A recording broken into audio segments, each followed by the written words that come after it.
Menyambung kenapa nggak guna Mas Ahmad tadi atau Dewa, sekaligus klarifikasi bahwa ini bukan tendensi antara sensitif satu sama lain segala macam gitu ya Mas? Bukan, sama sekali bukan. Karena kan beberapa kali mungkin Mas tadi sempat nyetil nih, maksudnya kayak Mas Once dibilang nggak bayar royalti lah segala macem, dibilang mahal kalau sama Once penyanyinya gitu Mas Once. Dan rewel katanya Mas. Kalian tertarik sama berita kayak gini? Ntar saya beritain nanti yang nongol bukan berita kalau ini lagi. Naik Mas. Aman. Kalau kalian jamin bahwa Aman. akan masuk berita ini, saya jawab. Aman. Apa itu? Soal disentil soal itu. Itu wajar. Namanya juga pendapat orang ya. Mungkin berdasarkan dari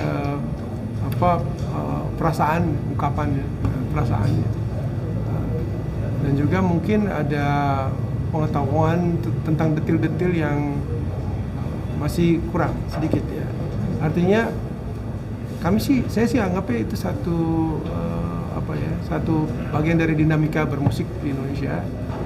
Ada satu yang kita perjuangkan bahwa lembaga manajemen kolektif nasional yang sudah dibentuk ini bisa menjalankan tugas dengan baik ya. Sehingga pendistribusian atau pengumpulan royalti dan pendistribusian itu bisa berjalan dengan baik dan lancar. Itu nggak mudah, karena itu menyangkut sistem di dalamnya dan juga bagaimana aturan-aturan ini menjadi memasyarakat ya, artinya dimengerti oleh masyarakat. Pengertian dalam masyarakat yang separuh-separuh juga bisa jadi menyesatkan gitu. Apalagi ditambah dengan pendapat-pendapat yang tidak sesuai dengan hukum positif yang berlaku. Apa yang saya katakan adalah hukum positif itu, hukum positif tahu nggak? Nggak tahu. Hukum positif itu adalah hukum yang berlaku.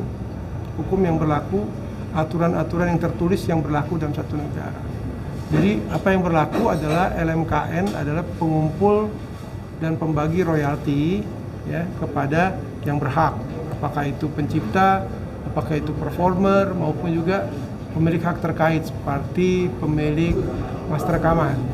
Ketika lagu itu diputar di tempat-tempat komersil, misalnya di pesawat terbang, di restoran, di karaoke, kemudian di dalam tujuan komersil, maka ada hak daripada pemilik hak ini yang harus diambil, dikolek dan kemudian dibagikan. Termasuk pula dalam hal pertunjukan musik, konser dan sebagainya. Itu kan, itu sampai di sini kan orang mengerti bahwa ada kepentingan hak cipta atau pencipta untuk dibela. Saya juga adalah pembela lebih dari 100% untuk kepentingan pencipta, karena saya juga menciptakan lagu juga, meskipun saya lebih dikenal sebagai penyanyi ya, atau performer, tapi di dalam album saya yang terakhir saya menciptakan lagu itu semuanya. Jadi berisik nih. Jadi kita harus memulai dengan pengertian terhadap hukum positif yang berlaku, ya, hukum positif atau aturan yang berlaku, bahwa ada wewenang di LMK dan LMKN untuk menjadi badan yang mengumpulkan dan membagikan royalti. Nah, di bawah LMKN atau Lembaga Manajemen Kolektif Nasional itu ada LMK, Lembaga Manajemen Kolektif, atau yang memiliki hak juga untuk mendistribusikan royalti itu kepada siapa? Kepada mereka yang terdaftar di situ, terdaftar di dalam Lembaga Manajemen Kolektif, baik untuk pencipta maupun penyanyi, performer, gitaris, instrumentalis maupun pemilik master. Ya. Aturan yang ada kan sudah cukup jelas di Undang-Undang Nomor 28 Tahun 2014. Kemudian ada PP 56 Tahun 2021 ya, misalnya. Kemudian ada Peraturan Menteri Nomor 9 Tahun 2022. Ya. Itu harus dilihat dari situ, bahwa pengumpulan royalti itu dilakukan oleh LMK dan LMKN berdasarkan apa? Angka yang akan dikumpulkan berdasarkan rate atau tarif yang sudah ditetapkan oleh menteri. Jadi misalnya kita ada di karaoke, kita menyanyikan berapa lagu di karaoke, itu ada sejumlah uang yang akan ditransfer kepada pencipta berdasarkan peraturan menteri, bukan berdasarkan peraturan yang dibuat oleh penciptanya. Bukan.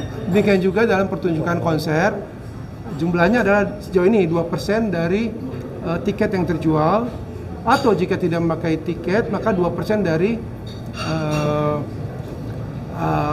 ongkos produksi musik atau ongkos produksi yang berhubungan dengan musik, dan seperti itu. Jadi ada aturan mengenai tarif yang harus digarisbawahi, ya. Bukan LMKN tuh atau LMK tuh bisa membuat aturan sendiri. Kamu bayar segini ya, karena pencipta saya minta nih, gitu kan. Karena pencipta yang ada tergabung dari saya dalam organisasi saya minta kamu harus bayar segini atau kamu harus bayar segitu. Nggak bisa seperti itu. Ada aturan tentang tarif yang memang adalah hak hukum positif yang berlaku di negara ini.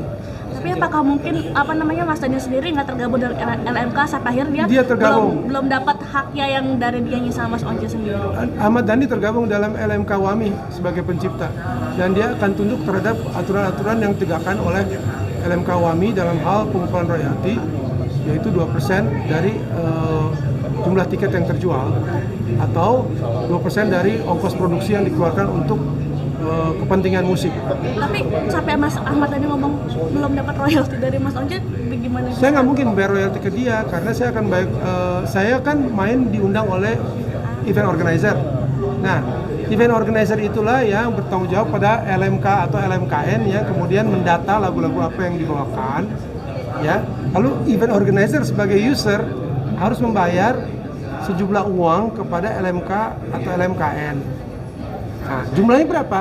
Jumlahnya adalah 2% dari tiket atau 2% dari ongkos produksi yang dikeluarkan oleh event organizer. Dari LMK dan LMKN, uang ini dalam periode-periode tertentu akan disalurkan kepada pencipta yang tergabung di dalamnya, ya. Salah satunya adalah Ahmad Dhani. Bukan Mas Once yang nggak bayar. Bukan, tapi Once nggak bayar. Urusan tapi itu penyelenggara gitu ya. urusan penyelenggara event musik dan lembaga pengumpul royalti yang bernama LMK dan LMKN. Tapi sebetulnya bagaimana sih hubungan Mas Once dengan Ahmad Dhani? Ya baik-baik saja. Karena banyak statement yang dikeluarkan kurang baik lah untuk Mas Once sendiri.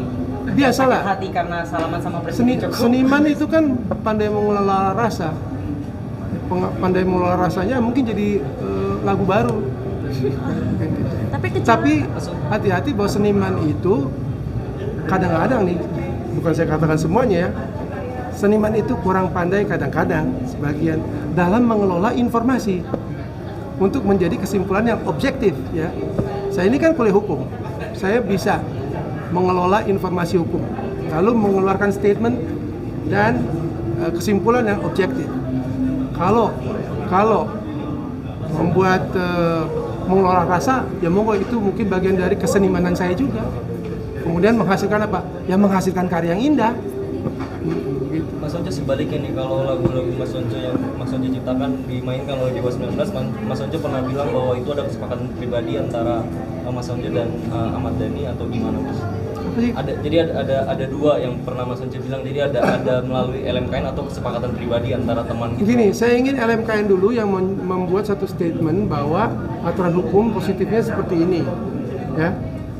Bahwa saya ingin supaya masyarakat tahu bahwa ada aturan hukum yang resmi yang sudah ditetapkan negara dan pemerintah dalam hal pengumpulan royalti dan pembagiannya, ya. Bahwa LMK adalah badan pengumpul royalti dan berapa yang dikumpulkan adalah sesuai dengan tarif yang ditetapkan oleh pemerintah. Itu dulu, ya, sebarkan dulu itu ke masyarakat. Baru saya sebagai teman itu bisa dalam konteks saling mengerti, ya, untuk membuat satu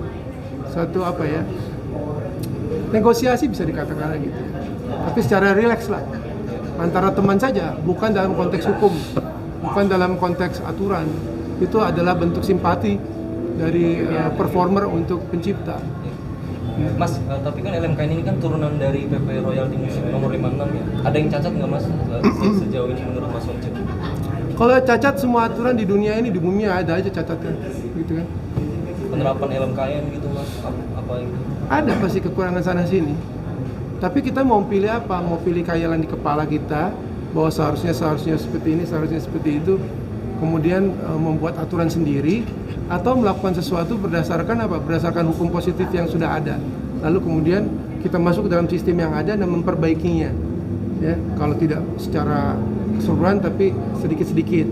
Itu lebih baik saya kira daripada membuat satu gerakan-gerakan lalu aturan-aturan sendiri yang mengacaukan sistem yang sedang dibangun. Sedikit tambahan terakhir dari saya, mungkin sedikit gengges nggak sih mungkin di setil-setil mulu kayak terakhir yang pas salaman sama Pak Jokowi? Enggak lah, itu biasa aja. Nggak ada kekecewaan gak Hah? Mas Dani sendiri atau apa? Enggak, ya silakan aja. Publik nanti kan bisa menilai apakah suatu pernyataan itu adalah pernyataan yang objektif atau sekedar pernyataan perasaan di satu tempat tertentu yang mungkin akan disesali di kemudian hari.